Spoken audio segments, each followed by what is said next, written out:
Using the Ti-84 graphing calculator to find the inverse of a 2x2 matrix. Southwestern College, Professor Maria Olivas.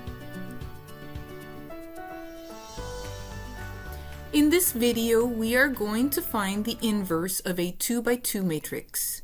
Here we have matrix A 2x2 matrix. I will now list off the entries by row from left to right. In row 1, we have -2 and 3. In row 2, we have -3 and 4. In order to find the inverse of matrix A, I'm going to press on the second button, and then the x raised to the -1, which will access our matrix feature. We will scroll over to the right 2 times to edit and press enter. And now we are ready to input our matrix A.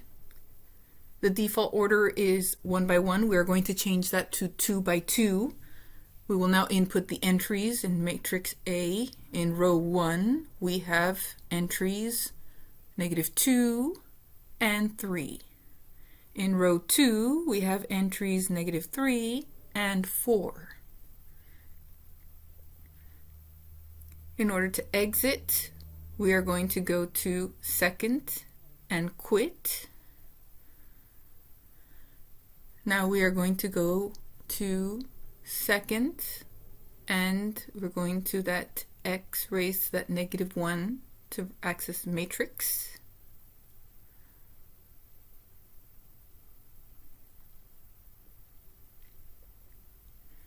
We're going to press enter on number 1 to get matrix A.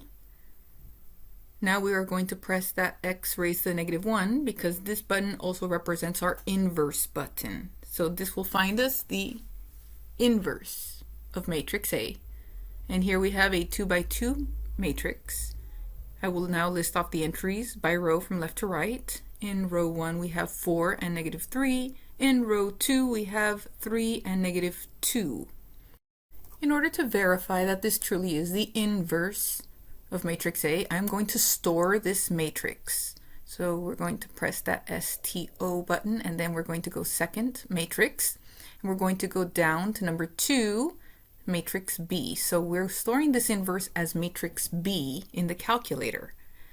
Now that I have stored this matrix as matrix B in the calculator, I'm going to multiply matrix A times matrix B, and that should give me the identity matrix.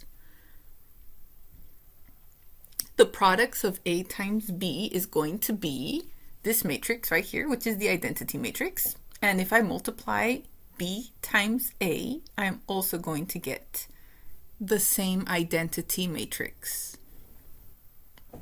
And that identity matrix is a 2 by 2 matrix with the entries in row 1 from left to right are going to be 1, 0, and the entries in row 2 are 0, 1. This verifies that we truly have found the inverse of matrix A.